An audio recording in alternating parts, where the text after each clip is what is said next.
the next level. I'm extremely excited and honored to introduce our next guest. We have United States Senator Sheldon Whitehouse on the line with us today. Good afternoon, Senator, and welcome to the show. Hello, Anthony. How are you, sir? I am unbelievable, sir. Great to have you on the show. I really appreciate it. I know you're very busy. You're very busy at everything that's going on. I think you had a town hall meeting last night, right? We had a telephone town hall meeting last night, and we had a nice community dinner in the real world as opposed to the electronic world in Warwick at the Senior Center over the weekend. So it's been a good couple of days for opportunity to have conversation and dialogue in Rhode Island. And was that on the Make It in Rhode Island, the plan for local manufacturers? Yeah, when you talk to folks in Rhode Island, usually topic one is jobs in the economy, given the 11.5% unemployment rate and the length of time that we've had people unemployed and all the suffering that's occasioned. So that almost always comes up as the topic, and that usually leads me around to talking about the Making It in Rhode Island plan to help with American manufacturing. You know, I have to, before we get into a lot of the stuff that we're going to talk about today, I have to recount a story that that happened to me personally. So it's about you, and it's really a great story, and I wanted to tell it. As you know, when I was campaigning going back several months ago, I had you may not know this, but I had many people come to me and talk about how wonderful your office is to work with. But one specific person was a woman who had cancer, and she reached out to your office, reached out to you specifically, and she was actually crying, telling me a story, and I will never forget it because, I think it's one of those stories that needs to be told.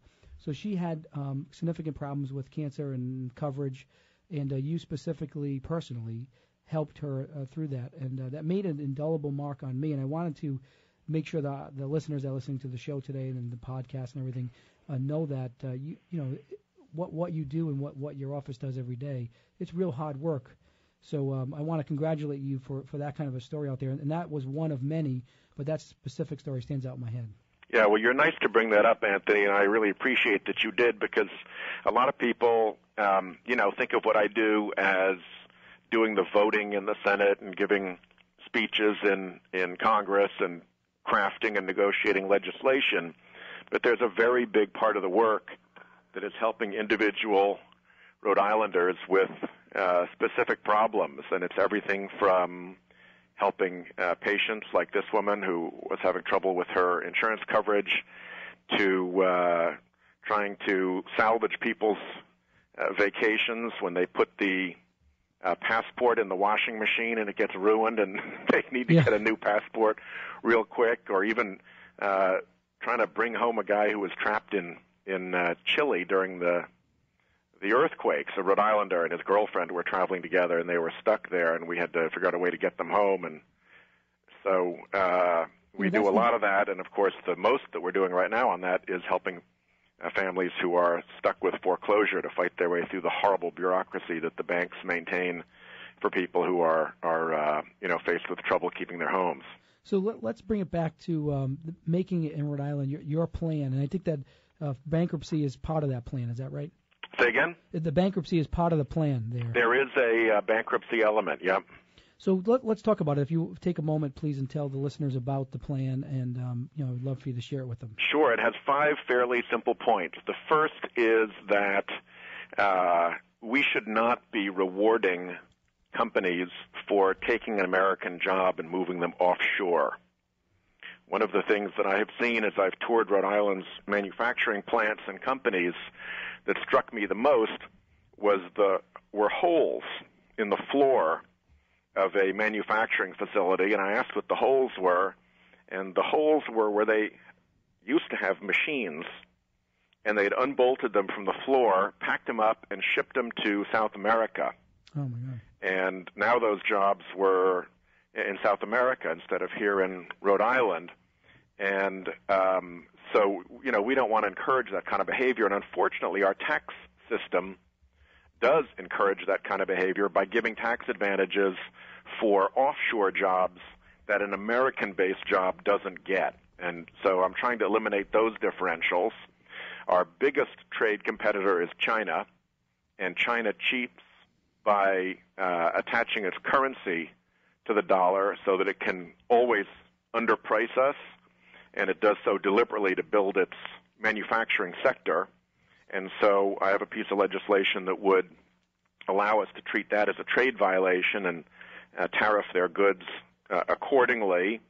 And then we've got a wonderful organization called RIMES, Rhode Island Manufacturing Extension Service, that helps small manufacturers that don't have the capacity of a great big company like GM to, work through management issues, work through technical issues. And so I want to support them and make sure that their funding continues, and that's in the legislation. RIMES we is have a wonderful the additional basically availability of SBA loans at lower cost so that people have better access to capital if they're in small business. And the last bit is to treat small businesses in bankruptcy in a way that allows them to be salvaged, to come out solvent on the other side. Right now, if you're a small business, basically the bankruptcy court is a death sentence for you, and it doesn't need to be. So we want to change the rules to find ways to be able to bring a business back. As you know, because you're an excellent businessman yourself, sometimes a business goes under because the business just doesn't work and it's insolvent and there's no hope. But sometimes it's a cash flow or a liquidity problem, and the underlying business is actually sound, but some event has come up that has, prevented it from meeting its obligations. And if you can work through that with the assistance of the court, there's still a good business that can keep that family working, and we're trying to preserve that. So those are the main points of the package. So you have your hands full quite a bit. Is that fair to say? You have your hands full? We are, yeah. This is it's a great privilege to represent a wonderful state like Rhode Island in the Senate, and people are full of ideas in Rhode Island, and so we're constantly working on those ideas and trying to get them into law, from really big things like the way our healthcare delivers our healthcare system delivers healthcare to us, to simpler things like piping down the volume on the advertisements in between the TV shows, which was a Rhode Island idea that we managed to get actually enacted into law. That was I actually heard that on the campaign trail quite a bit, where people were talking about advertisements being the volume gets turned up during the advertisement, which is pretty amazing. Yeah, it's irritating when people have set the volume on their own television to have some outside party control their TV and run up the volume in their house. Sort of not their business to do that, in my opinion. I agree with you 100%. I also wanted to congratulate you. I noticed that you're the chairman of the subcommittee on crime and terrorism, which is something new this year. That is a exciting new responsibility, and with my background as the U.S. Attorney for Rhode Island and the Attorney General, I think I can be both helpful and effective to my colleagues in that role.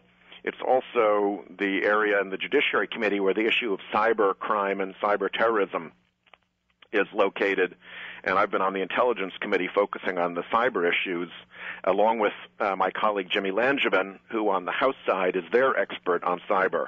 So we've had a really good Rhode Island lock on protecting our country on cybersecurity issues, and this allows me to keep doing that. So I'm very excited to keep working with Congressman Langevin, who is a really great leader on that issue on the House side, and do my part on the Senate side.